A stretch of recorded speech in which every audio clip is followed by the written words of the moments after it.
But right out of the Marines, I got a job at Jose Muldoon's, and that was a little bit like joining a fraternity. The kitchen crew in there was really tight core, and to join that group, you had to go through a fair amount of hazing and abuse.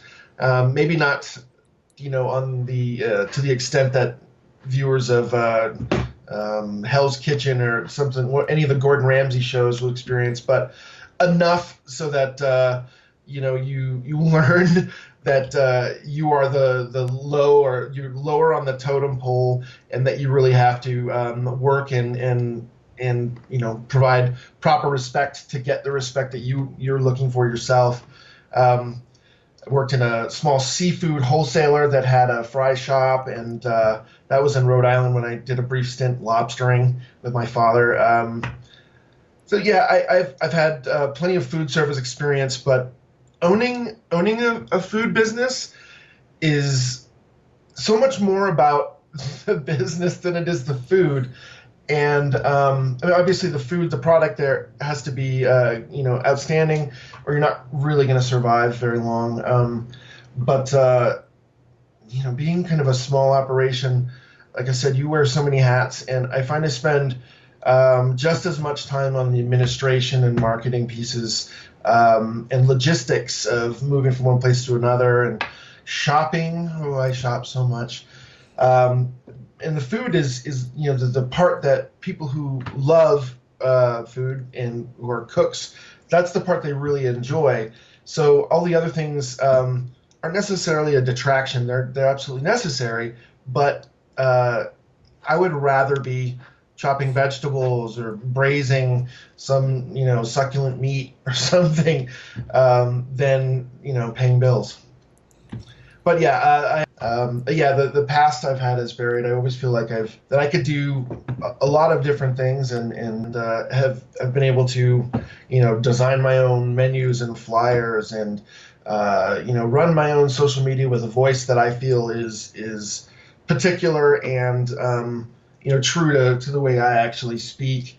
It's a little irreverent, maybe. The tone of our social media has um, been maybe less than professional at times, but there's no doubt that people who know me and who see our social media know that it's coming from me, and um, for good or bad, you know. Well, it seems that you've never been afraid to make that change when the time came. You've been in the military, you've been in music, restaurants, IT. Thank you for your service to the country. Oh, Thank you for the work that you've done in the music scene in Colorado Springs and with startups. I mean, just really cool that you have been involved in so many different things. So let's get on to the food truck now.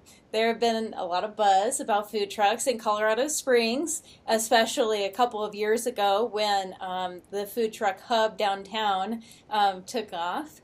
And I'm not familiar with how many different food trucks there currently are, whether it's more or less than a couple of years ago. But what can you tell us on a little bit of a big picture sense about the food truck scene in Colorado Springs? I would say that it's growing. There are a lot of challenges. Sometimes I think that, so when you offer something that's different or unique, it can be tough to establish your clientele. But one time I tried poutine, or as the Canadians would say, poutine, almost like the president of Russia. Um, so it kind of started as a joke. I was at a party where a band was playing, and a good friend of mine, who actually replaced in this band, incidentally, was joking about he'd been in Vancouver, and I was like, "Oh, you're in Canada. Did you have poutine?" And he was like, "Oh my God, that stuff is amazing." And I'm like, it's really hard to find it down here. And he's like, "Somebody should try to start a food truck." And we were kidding around about it. And the initial joke there was that it would be painted in the old Russian constructivist design, and we call it Vlad Putin's. And thought about that a little bit when I was actually going to put the business together later on. and didn't seem like a good fit for this particular town, being that we have a fairly conservative base. It's a big military town, and flying a Russian flag is probably not going to be the best thing for your business.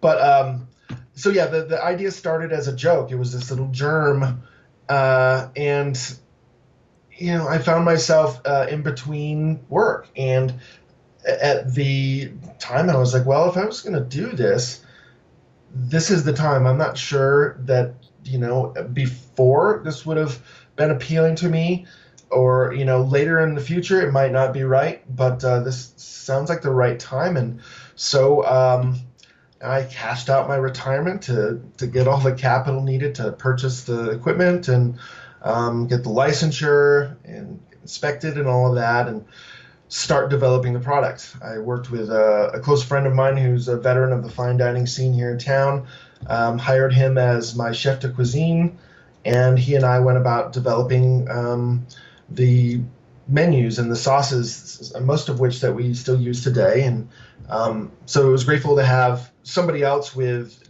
just enormous talent and creativity helping me to kind of sort of kickstart my own.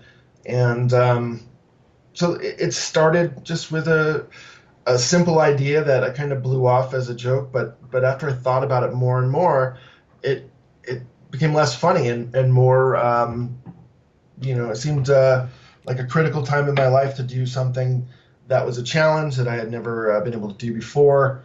And man, 2.5 years later, it's going pretty well.